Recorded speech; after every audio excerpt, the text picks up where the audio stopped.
आइए श्रवण करते हैं शनिवार माँ काली की व्रत कथा।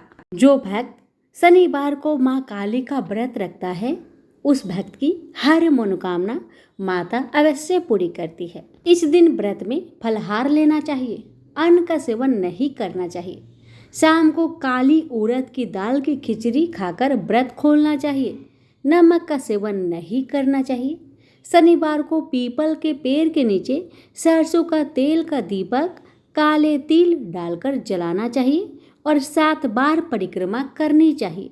माँ काली को गुड़ का भोग बहुत प्रिय है, इसलिए पूजा के दौरान उन्हें गुड़ का भोग जरूर लगाना चाहिए। इसके अतिरिक्त गरीबों में गुड़ का प्रसाद बांटना चाहिए। इससे धन संबंधित परेशानियां दूर हो जाती है।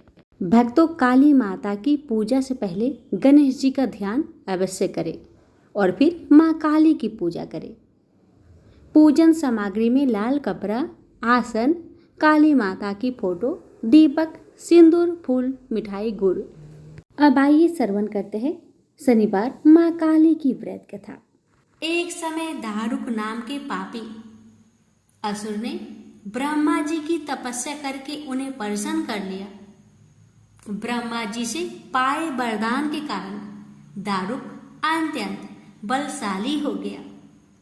वह देवताओं और ब्राह्मण को परेशान करने लगा। वह उन पर अत्याचार करने लगा। धार्मिक अनुष्ठान यज्ञ बंद करवा दिए और स्वर्ग लोक को चला गया। सभी देवता विचलित होकर ब्रह्मा जी और विष्णु जी के पास सहायता मांगने के लिए चले गए।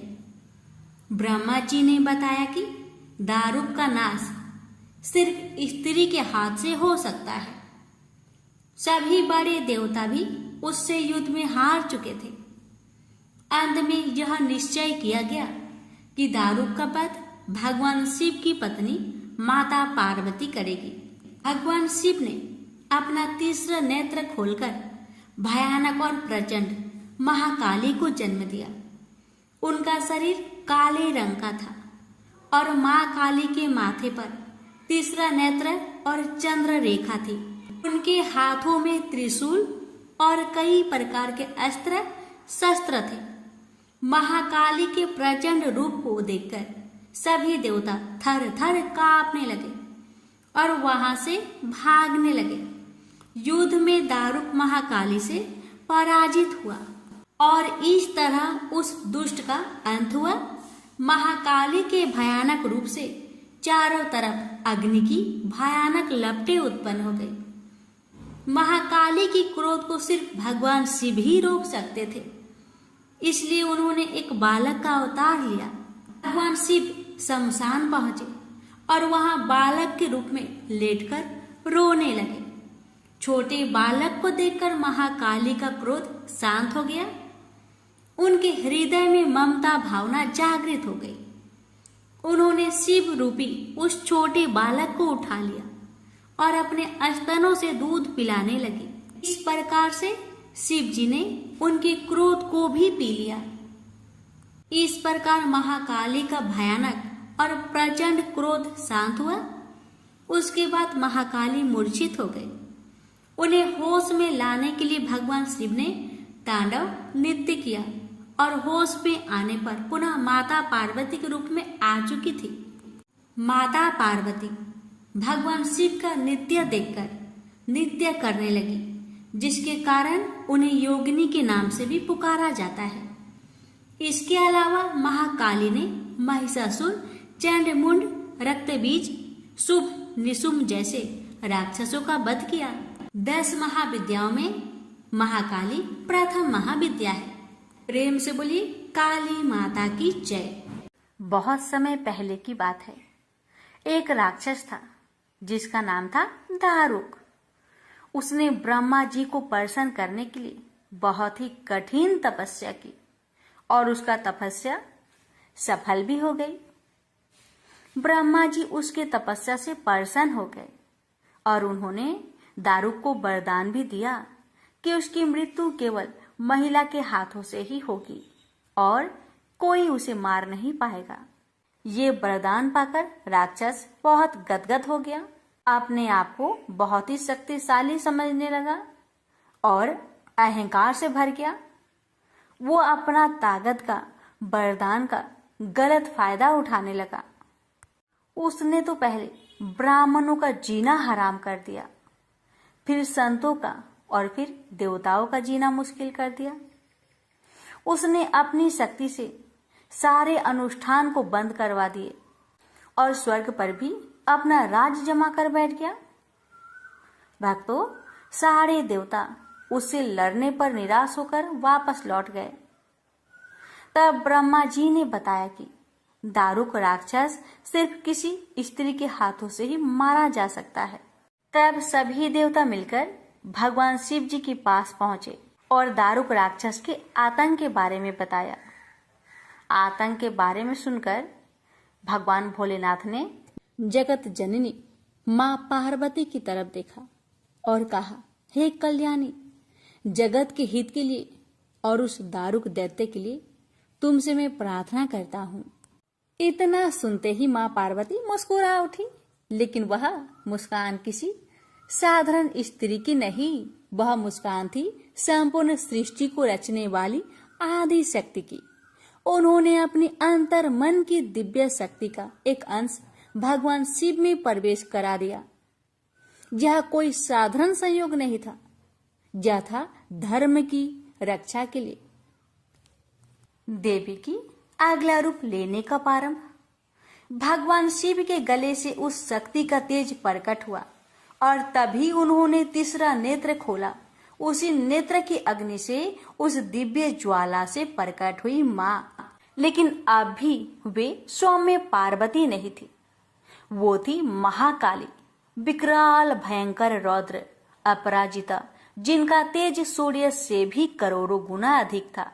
देवताओं ने जब मां का यह रूप देखा तो उनके नेत्र श्रद्धा से झुक गए और राक्षस तो कांप उठे।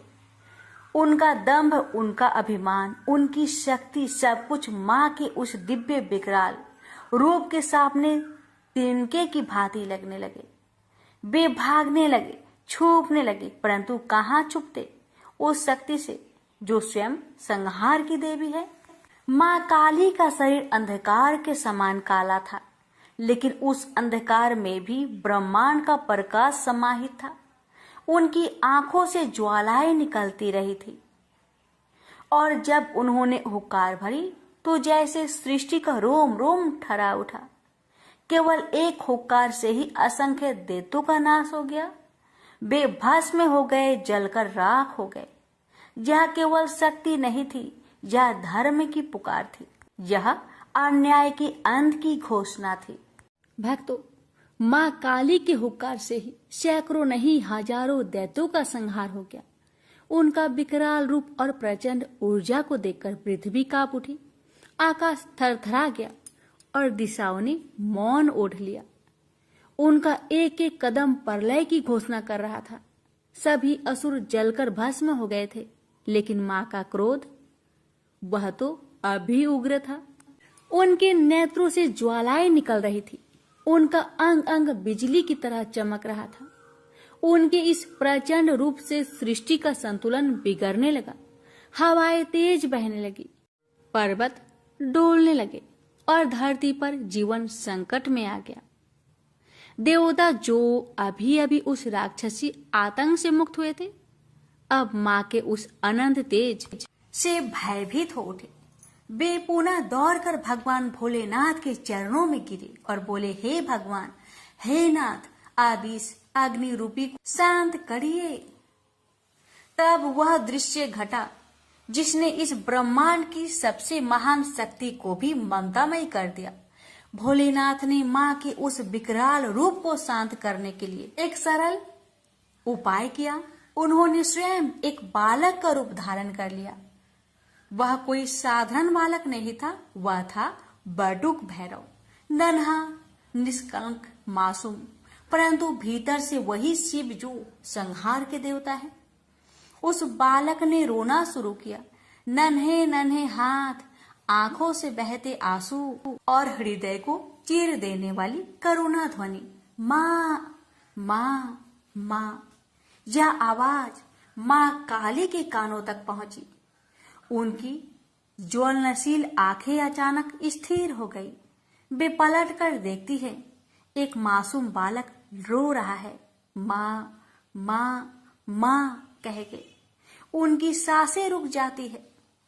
क्रोध जैसे वही थम जाता है और फिर वह दृश्य हुआ जिसे देखकर तीनों लोगों ने चैन की सांस ली। माँ काली ने वह प्यारा सा बालक जिसे देखकर उनका हृदय वात्सल्य से भर उठा, उन्होंने उस बालक को दोनों हाथों से उठाया, हृदय से लगाया। उस एक आलिंगन के साथ ही सृष्टि में फैली अग्नि शांत हो गई। उनकी आंखों का ताप करुणा में बदल गया और माँ अपने सौम्य शांत रूप में वापस लौट आई।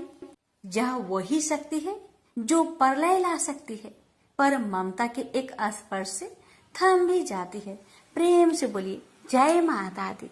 कथा के अनुसार एक समय योगेश्वर भगवान शिव ने महादेवी को प्रसन्न करने के लिए कठिन तपस्या की और उनसे अपनी धर्म पत्नी होने का वरदान प्राप्त किया।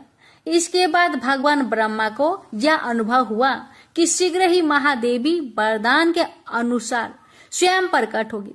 इसलिए उन्होंने अपने प्रिय पुत्र में से एक दक्ष को तपस्या करने का आदेश दिया, ताकि दक्ष महादेवी को अपने पुत्री के रूप में प्राप्त कर उनका विवाह भगवान शिव से करा सके। अपने पिता के आदेश पर दक्ष ने महादेवी की कठोर तपस्या की, जिसके बाद आदि शक्ति प्रकट हुई और मनोवांछित वरदान मांगने के लिए कहा। दक्ष ने कहा, हे माँ, मेरी यह मनोकामना है कि आप मेरी पुत्री के रूप में जन्म धारण करें। महादेवी ने दक्ष को वरदान प्रदान करते हुए कहा, जिस समय मैं भगवान शिव से विवाह करने के लिए अवतरित होंगी तो तुम्हारी पत्नी परसूति के गर्भ से जन्म धारण करूंगी। लेकिन देवी ने ये भी स्मरण कराते हुए कहा कि यदि दक्ष के पुण्य का क्षय हो गया अथवा उन्होंने किसी भी प्रकार से महादेवी की उपेक्षा अथवा अपमान किया तो वह तत्क्षण उनका परित्याग कर देगी। सती और शिव के विवाह के कुछ समय बाद दक्ष प्रजापति ने एक यज्ञ का आयोजन किया, जिसमें भगवान शिव को निमंत्रण नहीं भेजा गया। जिस समय भगवान शिव ने देखा कि सती उनके पिता की अस्वीकृति होते हुए भी उनके यज्ञ में सम्मिलित होने के लिए हठ कर रही है, तो शिव जी क्रोधित हो उठे और गर्जना करते हुए बोले, मुझे ज्ञात है कि तुम मेरे आदेशों के बंधन में बंधी नहीं हो, अतः जो मन हो करो, मेरी सहमति की प्रतीक्षा क्यों कर रही हो। भगवान शिव के ऐसी कठोर वाणी सुनकर देवी क्रोधित हो गई और मन ही मन यह विचार करने लगी कि भगवान शिव मुझे अपनी धर्म पत्नी के रूप में प्राप्त करने के बाद मेरे वास्तविक परम शक्ति स्वरूप को भूल गए हैं।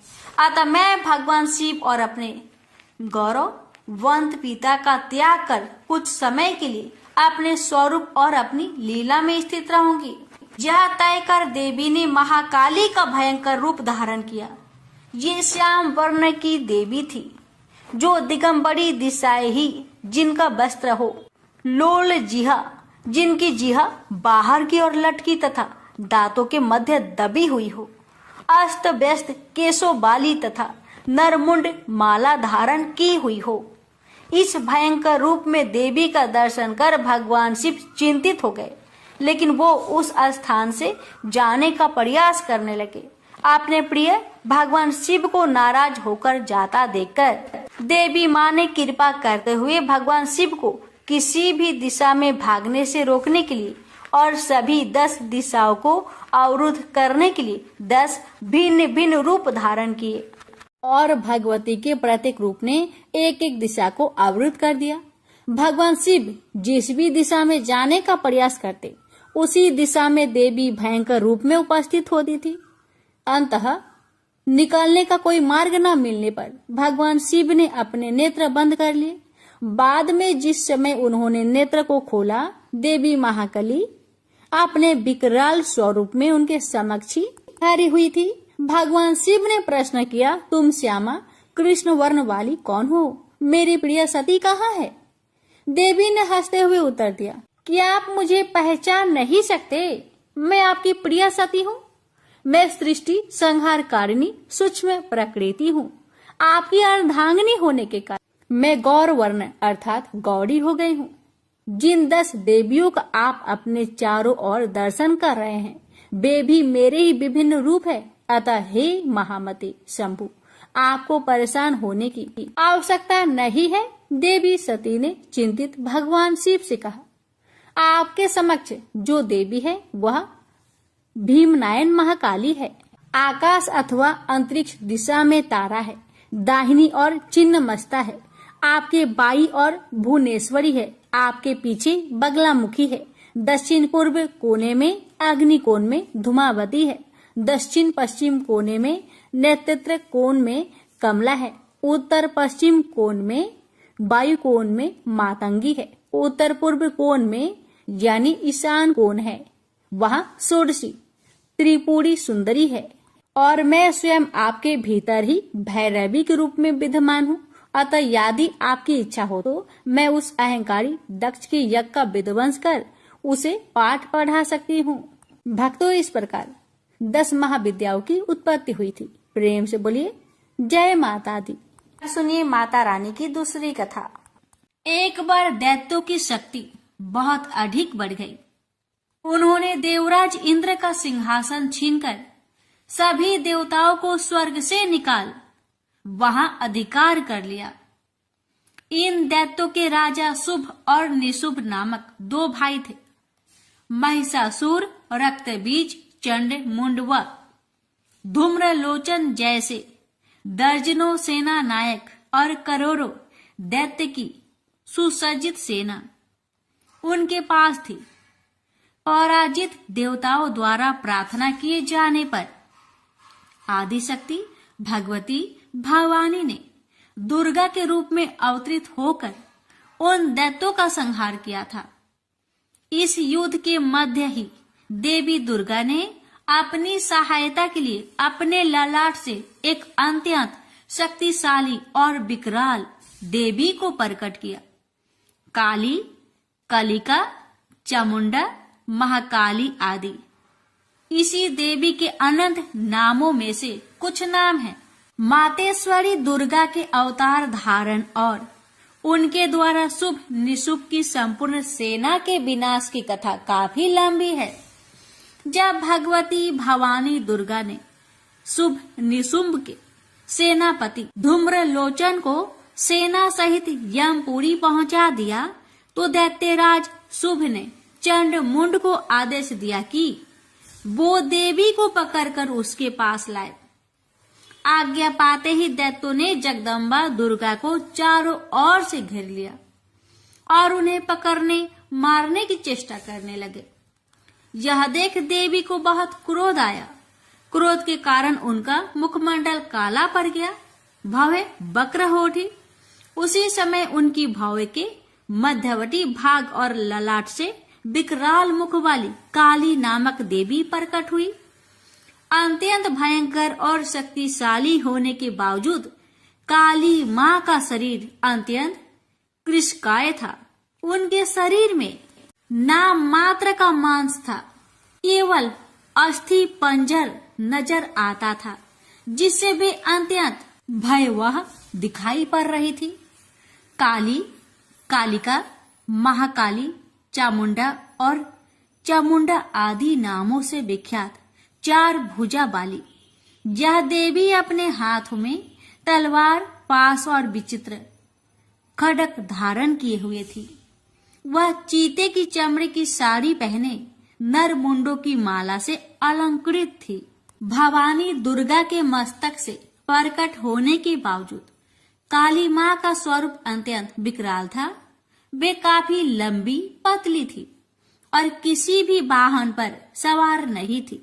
उनका मुखमंडल बहुत अधिक बड़ा था। उनकी लंबी जीभ काफी बाहर तक निकली हुई थी। उनकी आंखें अंगारों की तरह दहक रही थी और अपनी भीषण गर्जना से पृथ्वी आकाश को कपा रही थी। अपनी घोर गर्जना से सभी दिशाओं को गुजाते हुए मातेश्वरी काली बड़े वेग से दैत्यों की सेना पर टूट पड़ी और उनका भक्षण करने लगी। वे पार्श रक्षकों, अंकुशधारी, महावतों, योद्धाओं तथा अनेक हाथियों को एक ही हाथ में पकड़कर अपने मुख पर ग्रास बना रही थी। किसी को बालों से पकड़ लेती, किसी का गला दबोच लेती, किसी को पैरों से कुचल डालती और किसी को छाती के धक्के से गिराकर मार देती। वे असुरों के फेंके हुए बड़े बड़े अस्त्र शस्त्र मुंह से पकड़ लेती और रोष में भरकर उनको दांतों से चकनाचूर कर डालती। काली द्वारा अनेक दैत्य तलवार के घाट उतर गए, अनेक खटवांग से पीटे गए और कितने ही असुर दांतों के आग्र भाग से कुचले जाकर मृत्यु को प्राप्त हुए। इस प्रकार देवी ने असुरों की उस समस्त सेना को क्षण भर में ही धराशायी कर दिया। अपनी सेना का विनाश होते देख चंड काली देवी की ओर दौड़ा। महादैत्य मुंड ने भी अत्यंत भयंकर बाणों की बौछार तथा हजारों चक्र एवं अन्य शस्त्रों से भयानक नेत्रों वाली देवी को आवृत कर दिया। वे चक्र देवी के मुख में समाते हुए ऐसे जान पड़ रहे थे मानो सूर्य के बहुतेरे मंडल बादलों के उदर में प्रवेश कर रहे हो। मातेश्वरी काली दैत्य सेनापति मुंड द्वारा चलाए गए अस्त्र शस्त्रों का भक्षण करते और अनेक राक्षसों को अपने शस्त्रों में समाप्त करते हुए विकट अट्टहास करती जा रही थी। इसी समय भगवती काली ने दूसरे दैत्य सेनापति चंड को अपनी ओर आते देखा।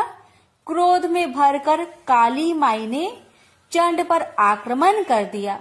एक हाथ से उसके केस पकड़कर दूसरे हाथ से उसकी गर्दन काट उसे यमलोक पहुंचा दिया। अपने भाई चंड को देवी के हाथों मरता देख मुंड अनेक भयावह दैत्यों के साथ मातेश्वरी काली की ओर दौड़ पड़ा। तब देवी ने रोष में उसे तलवार से मारकर धरती पर सुला दिया। महापराक्रमी चंड और मुंड के मरते ही शेष सेना आतंकित होकर भाग गई। उसी समय काली ने चंड और मुंड के मस्तक हाथ में लेकर जगदम्बा दुर्गा के पास जाकर प्रचंड अट्टहास करते हुए कहा, देवी, मैं चंड मुंड नामक इन दो भयानक असुरों के मस्तक आपको भेंट करने के लिए लाई हूँ। इस पर कल्याणमयी दुर्गा ने काली से मधुर वाणी में कहा, देवी, तुम चंड और मुंड को मारकर मेरे पास आई हो, इसलिए संसार में तुम्हारा एक नाम चामुंडा भी होगा। मातेश्वरी काली द्वारा चंड मुंड और अनेक सैनिकों के मारे जाने पर दैत्यराज शुंभ स्वयं अपने सभी सेनापतियों सहित युद्ध के लिए वहां आ गया। कई करोड़ असुर सैनिक उनके साथ थे। उस समय सभी मात्र शक्तियां भी देवी की सहायता के लिए युद्ध क्षेत्र में आ गई। दोनों ओर से भीषण अस्त्र शस्त्र चलने लगे। इस समय मातेश्वरी काली सभी मात्र शक्तियों से आगे रहकर रणभूमि में विचरने लगी। अपने खटवांग, त्रिशूल एवं अन्य अस्त्र शस्त्रों से वे असंख्य दैत्यों को काल के गाल में पहुंचा रही थी। यद्यपि सभी मात्र शक्तियां मातेश्वरी दुर्गा एवं उनका सिंह अनेक दैत्यों को समाप्त कर रहे थे, परंतु मातेश्वरी काली साक्षात रण चंडी बनकर दैत्यों को गाजर मूली की तरह काट रही थी। मातेश्वरी काली इस समय इतने क्रोध में भरी हुई थी कि वे दैत्यों को अस्त्र शस्त्रों से मारने के साथ ही उनका भक्षण भी करती जा रही थी। अत्यंत भयंकर और विकराल रूप था इस समय मातेश्वरी काली का। अनेक राक्षस तो आपके इस रूप को देखकर तथा उनके द्वारा लगाए जा रहे अट्टहासों की भीषण आवाज सुनकर ही यमलोक सिधार गए। मातेश्वरी काली का अवतरण मात्र इन दैत्यों को मारने के लिए ही नहीं हुआ था, उनका इससे भी अधिक महान कार्य था। दैत्य सेनापति रक्त बीज के वध में भगवती दुर्गा की सहायता करना। उस प्रचंड दैत्य रक्त बीज को एक अद्भुत वरदान प्राप्त था। जहां भी उसके रक्त की एक बूंद गिरती थी, वहीं तत्काल उतना ही शक्तिशाली एक असुर उत्पन्न हो जाता था। मातेश्वरी काली, भगवती दुर्गा और अन्य मात्र शक्तियों के हाथों दैत्यों को मरते एवं घायल होते देख महादैत्य रक्त बीज ने मातेश्वरी पर हमला कर दिया। वह अपनी गदा से सभी मात्र शक्तियों पर एक साथ प्रहार करने लगा। जब मात्र शक्तियों ने उस पर प्रहार किए तो उसके शरीर का रक्त जहां जहां गिरता वहां वहां उसके समान ही एक अन्य बलशाली दैत्य पैदा हो जाता। इस प्रकार वहां असंख्य दैत्य उत्पन्न हो गए जो रक्त बीज के समान ही बलशाली, भीषण और युद्ध कला में निपुण थे। इस समस्या का एकमात्र समाधान यही था कि रक्त बीज के अंग प्रत्यंग तो काटे जाए, परंतु उसके शरीर से निकलने वाले रक्त की एक बूंद भी भूमि पर न गिरने दी जाए। इस प्रयोजन की पूर्ति के लिए भगवती भवानी दुर्गा ने काली को चामुंडा नाम से संबोधित करते हुए कहा, चामुंडे, तुम अपने मुख को अधिक विस्तृत करो तथा मेरे शस्त्र पात से गिरने वाले रक्त बिंदु एवं उनसे उत्पन्न होने वाले महादैत्यों को अपने इस भयानक मुख से खा जाओ। इस प्रकार रक्त से उत्पन्न होने वाले महादैत्यों का भक्षण करती हुई तुम रण में विचरती रहो। ऐसा करने से उस दैत्य का सारा रक्त खत्म हो जाने पर वह स्वयं भी नष्ट हो जाएगा। जब तुम उन भयंकर दैत्यों को खा जाओगी तो दूसरे दैत्य नहीं उत्पन्न हो सकते। मातेश्वरी दुर्गा की यह बात सुनकर भगवती काली ने अपना आकार बहुत बड़ा कर लिया। इस प्रकार उन्होंने रक्त बीज के रुधिर के पान और दैत्यों के भक्षण हेतु महाकाली का विकराल रूप धारण कर लिया। भगवती दुर्गा जो इस समय क्रोध के आवेग में रणचंडी अर्थात देवी चंडिका बनी हुई थी, अपने भीषण शूल से उस महादैत्य रक्त बीज पर प्रहार किया। फलस्वरूप उसके शरीर से रक्त की धार बहने लगी, जिसे तत्काल ही मातेश्वरी काली ने अपनी लपलपाती जीवा द्वारा उदर स्वस्थ कर लिया। भगवती भवानी ने रक्त बीज पर प्रहार जारी रखी। उसके शरीर में स्थान से रक्त की धारा बहने लगी। रक्त बीज महाबलशाली और भयंकर दैत्य था, अतः उसके शरीर से बहुत अधिक रक्त बह रहा था, परंतु उसका जितना भी रक्त बह रहा था काली माँ अर्थात देवी चामुंडा उसे तत्काल पीती जा रही थी। इस रक्त को पीते समय रुधिर से काली के मुख में जो महादैत्य उत्पन्न हुए उन्हें भी वे उदरस्त करती चली गई। इस प्रकार भगवती दुर्गा रक्त बीज पर प्रहार करती रही और मातेश्वरी काली उस रुधिर का पान करती रही। इस समय रक्त बीज के रक्त और उनसे उत्पन्न असंख्य दैत्यों को भक्षण करने के लिए भगवती काली ने अपने मुख का आकार अत्यंत विस्तृत कर लिया था। उन्होंने संपूर्ण रणभूमि में अपनी जीवा को फैला दिया था। रक्त बीज तथा अन्य सभी असुरों को मारने के पश्चात मातेश्वरी काली सभी मात्र शक्तियों सहित भगवती दुर्गा में लीन हो गई। शास्त्रों में मातेश्वरी काली के इस स्वरूप को चामुंडा कहा गया है, जबकि जन सामान्य उन्हें मातेश्वरी काली, काली माई अथवा महाकाली ही कहता है। माँ काली के अधिकांश आराधक, उपासक और तंत्र साधक मातेश्वरी के इस रूप की पूजा, आराधना और उपासना करते हैं। वैसे भगवती काली का यह रुद्र रूप दुष्टों और असुरों के लिए ही विकराल है, भक्तों के लिए तो आप दया का सागर है। वे कल भी ममतामयी मातेश्वरी थी, आज भी है और जब तक यह सृष्टि है तब तक रहेगी। प्रेम से बोलिए माँ काली की जय। हे माँ, आपकी कथा कहने वाले, सुनने वाले, हुक्कार भरने वाले सभी भक्तों पर अपनी कृपा सदा सर्वदा बनाए रखना। प्रेम से बोलिए काली मैया की जय। अब सुनिए काली मैया की आरती। अम्बे तू है जगदम्बे काली, जय दुर्गे खप्पर बाली, तेरे ही गुने गाए भारती। ओ मैया हम सब उतारे तेरी आरती। तेरे भक्त जनों पर भीड़ पड़ी है भारी माँ, दानव दल पर टूट पड़ो माँ करके सिंह सवारी।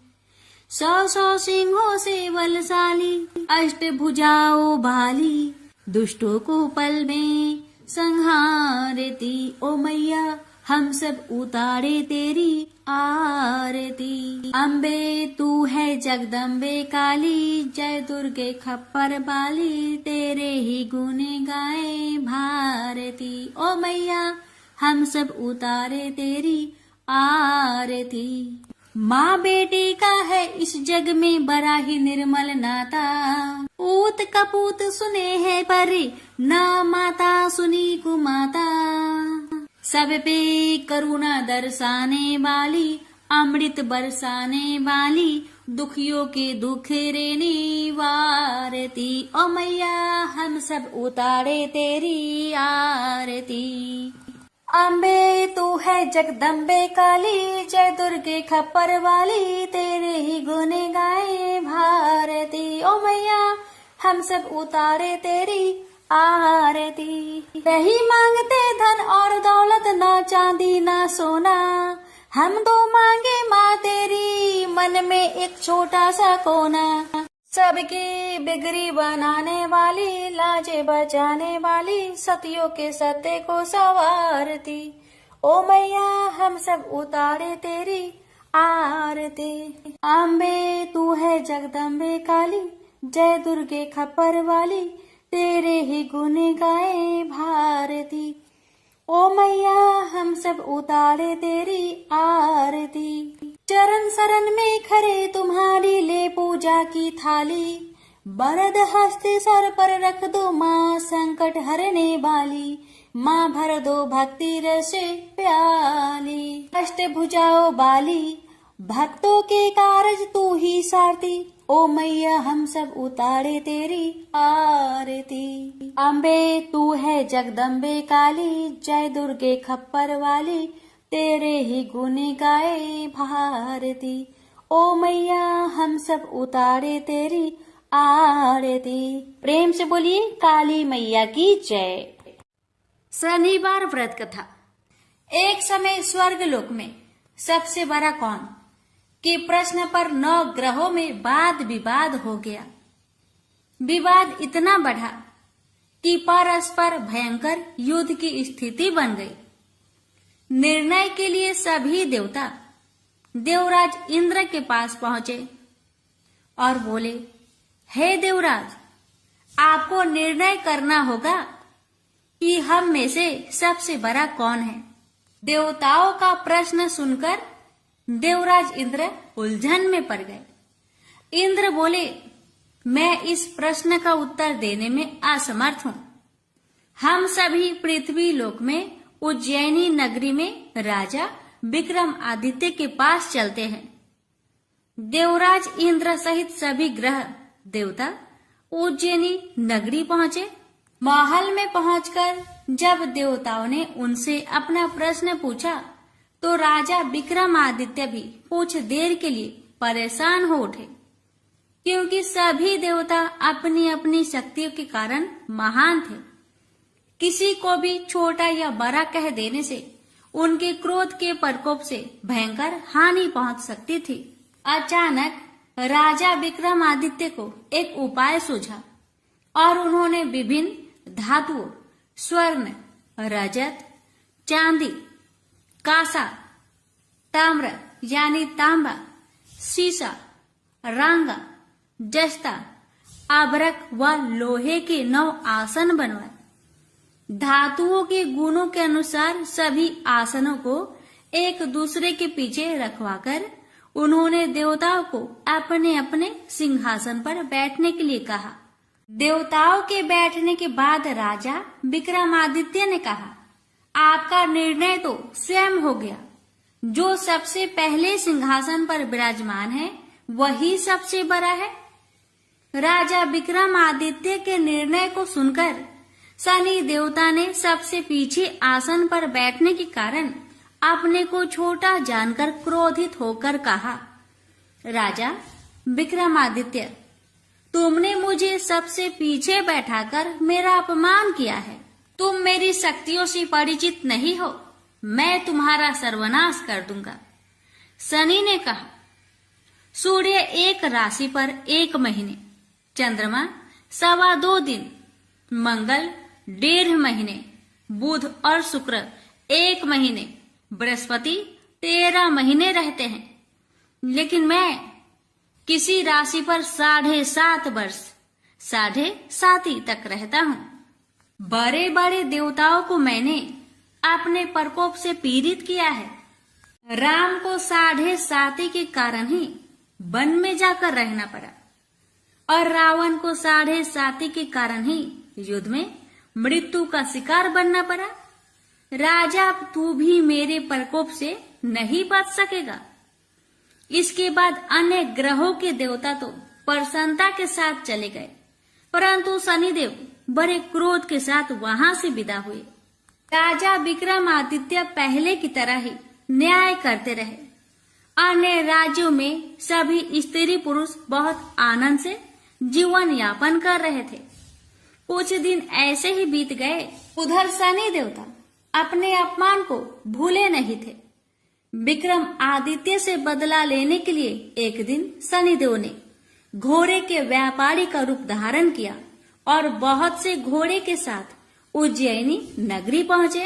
राजा विक्रमादित्य ने राज्य में किसी घोड़े के व्यापारी की आने के समाचार सुना तो अपने अश्वपाल को कुछ घोड़े खरीदने के लिए भेजा। घोड़े बहुत कीमती थे। तो पाल ने जब वापस लौटकर इस संबंध में बताया तो राजा विक्रम आदित्य ने स्वयं आकर एक सुंदर व शक्तिशाली घोड़े को पसंद किया। घोड़े की चाल देखने के लिए राजा उस घोड़े पर सवार हुए तो वह घोड़ा बिजली की गति से दौड़ पड़ा। तेजी से दौड़ता घोड़ा राजा को दूर एक जंगल में ले गया और फिर राजा को वहां गिराकर जंगल में कहीं गायब हो गया। राजा अपने नगर को लौटने के लिए जंगल में भटकने लगा, लेकिन उन्हें लौटने का कोई रास्ता नहीं मिला। राजा को भूख प्यास लगाई। बहुत घूमने पर उसे एक चरवाहा मिला। राजा ने उससे पानी मांगा। पानी पीकर राजा ने उस चरवाहे को अपनी अंगूठी दे दी। फिर उससे रास्ता पूछकर वह जंगल से निकलकर पास के नगर में पहुंचा। राजा ने एक सेठ की दुकान पर बैठकर कुछ देर आराम किया। उस सेठ ने राजा से बातचीत की तो राजा ने उसे बताया कि मैं उज्जैनी नगरी से आया हूँ।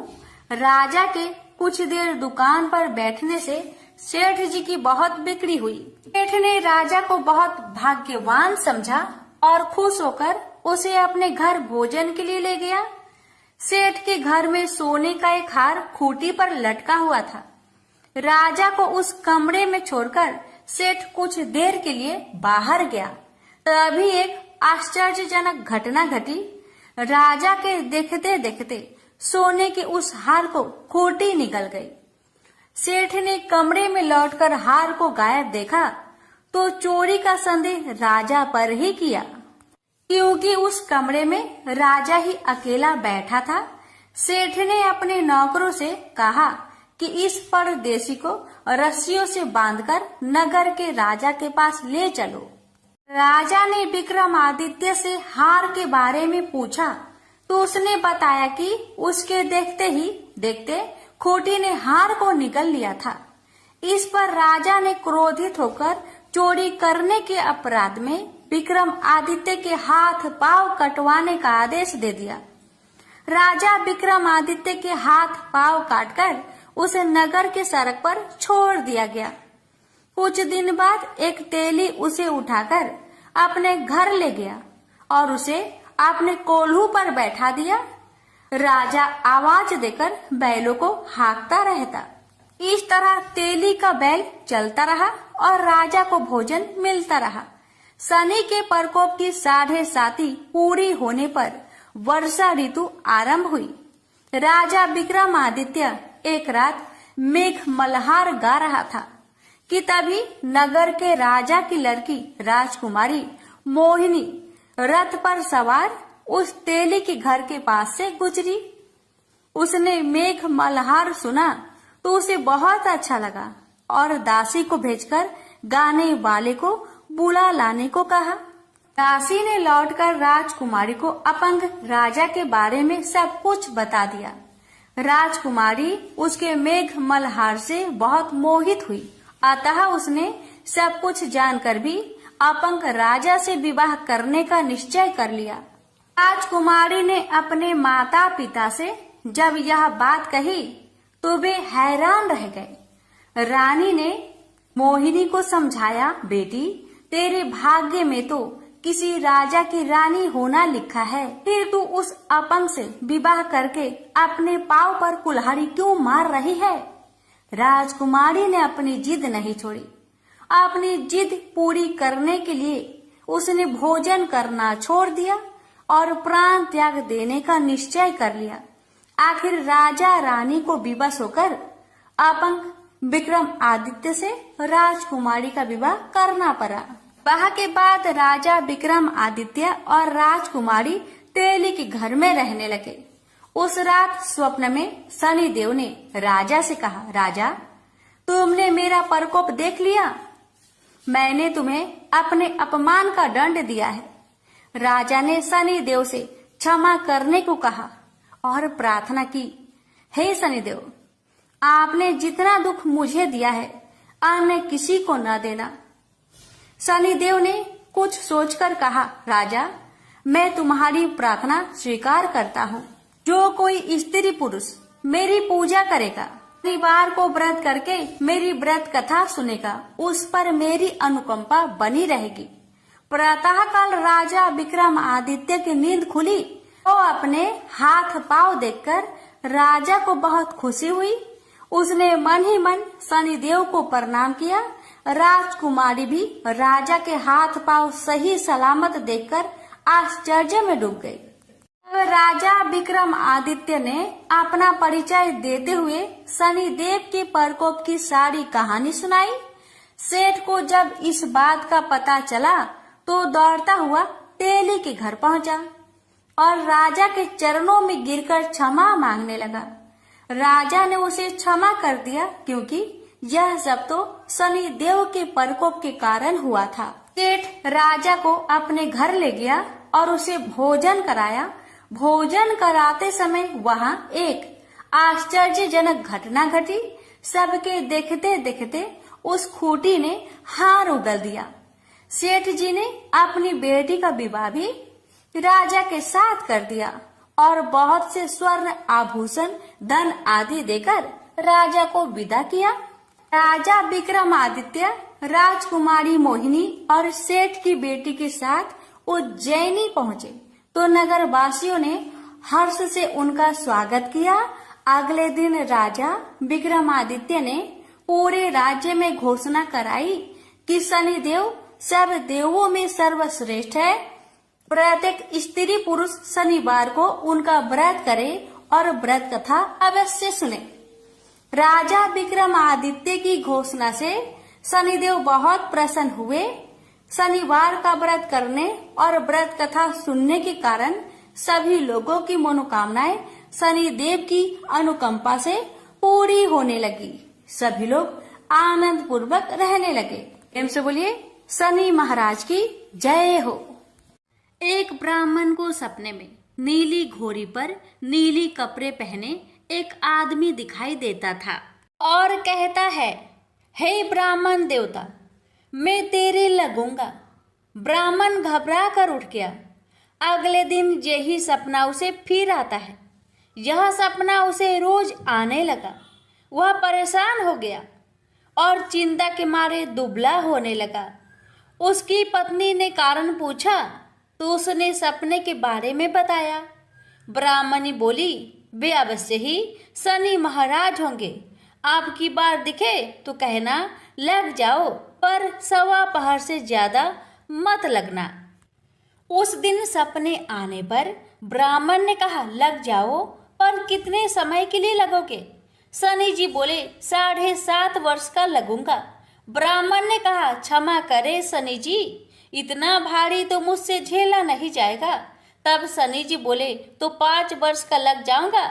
ब्राह्मण बोला, यह भी मेरे लिए ज्यादा है। शनि जी बोले, 2.5 साल का लग जाऊं। ब्राह्मण ने मना किया तो शनि जी कहने लगे, सवा पहर का तो लगूंगा ही, इतना तो कोढ़ी कलंगी भिखारी के भी लग जाता हूँ। तब ब्राह्मण ने कहा, ठीक है। ब्राह्मण को सवा पहर की शनि की दशा लग गई। ब्राह्मण ने नींद से जागकर ब्राह्मणी से कहा, मेरे सवा पहर शनि की दशा लग गई है, इसलिए मैं जंगल में जाकर यह समय बिताऊंगा। मेरे लिए खाने पीने का सामान बांध दे। मेरे पीछे से किसी से लड़ाई झगड़ा ना हो, इसका ध्यान रखना। ज्यादातर घर में ही रहना। बच्चों का भी ध्यान रखना। इस सवा पहर के समय में कोई गाली भी दे तो चुपचाप सुन लेना, बहस मत करना। यह सब समझाकर ब्राह्मण जंगल में चला गया। जंगल में ब्राह्मण एक पीपल के पेड़ के नीचे बैठ गया और हनुमान जी का पाठ करने लगा। 1 पहर बीत गया। ब्राह्मण ने सोचा बाकी बचा समय रास्ते में बीत जाएगा, इसलिए वहां से चल दिया। रास्ते में एक बारी में मतीरे लगे देखे। माली से एक मतीरा खरीदा, पोटली में बांधा और आगे बढ़ा। आगे एक आदमी मिला जो असल में शनिदेव थे। ब्राह्मण से पूछा, पोटली में क्या है? उसने कहा, मतीरा है। शनिदेव बोले, दिखाओ। ब्राह्मण ने पोटली खोली। उसमें राजकुमार का कटा हुआ खून से लथपथ सिर दिखा। शनिदेव ब्राह्मण को राजा के पास ले गए और कहा कि इस ब्राह्मण ने राजकुमार की हत्या कर दी है। इसके पास पोटली में राजकुमार का सिर है। राजा ने कहा, मैं यह नहीं देख सकता, इस ब्राह्मण को सूली पर चढ़ा दो। राजा के यहाँ हाहाकार मच गया। ब्राह्मण को सूली पर चढ़ाने से पहले पूछा गया कि उसकी कोई आखिरी इच्छा हो तो बताए। ब्राह्मण ने सोचा किसी तरह सवा पहर पूरा करना होगा। उसने कहा, वहाँ रोज बालाजी की कथा सुनता है। मरने से पहले अंतिम बार बालाजी की कथा सुनना चाहता हूँ। ब्राह्मण को कथा सुनाने का प्रबंध किया गया। कथा कहते कहते सवा पहर पूरा हो गया। शनि की दशा टलते ही राजकुमार शिकार खेलकर लौटता हुआ दिखाई दिया। राजकुमार को आता देख राजा बहुत खुश हुआ, लेकिन उसे निर्दोष ब्राह्मण की हत्या का दोष लगने का डर सताने लगा। उसने तुरंत घोड़सवार सैनिकों को ब्राह्मण को आदर सहित ले आने के लिए भेजा। ब्राह्मण राज दरबार में आया तो राजा ने क्षमा मांगी और पोटली दिखाने के लिए कहा। पोटली खोली तो उसमें मतीरा था। राजा ने इन सब के बारे में पूछा तो ब्राह्मण ने बताया, मुझे सवा पहर की शनिचर की दशा लगी थी, इस कारण यह सब तमाशा हुआ। राजा ने पूछा, यह दशा कैसे टलती है? ब्राह्मण बोला, राजा, यह सेठ के लगे तो काला हाथी या काला घोड़ा दान करे, गरीब के लगे तो पीपल की पूजा करे तब बोले, साचा शनिचर कहिए, जाके पाओ सदा ही पढ़िए। शनि की कहानी सुने, तिल का तेल और काला उड़द दान करे, काले कुत्ते को तेल से चुपर कर रोटी खिलाए तो शनिचर की दशा उतर जाती है। राजा ने उसे मदिरा वापस दे दिया। घर आकर ब्राह्मण ने मदिरा काटा तो उसमें बीज की जगह हीरे मोती निकले। ब्राह्मण ने पूछा, यह कहाँ से लाए? आप तो कह रहे थे कि शनि की दशा लगी है। ब्राह्मण ने कहा, जब दशा लगी थी तो यही मदिरा राजकुमार का सिर बन गया था। उतरती दशा के शनि जी निहाल कर गए। हे शनि देवता, जैसे ब्राह्मण के शनि की दशा लगी वैसे किसी को ना लगे। प्रेम से बोलिए शनि देव की जय।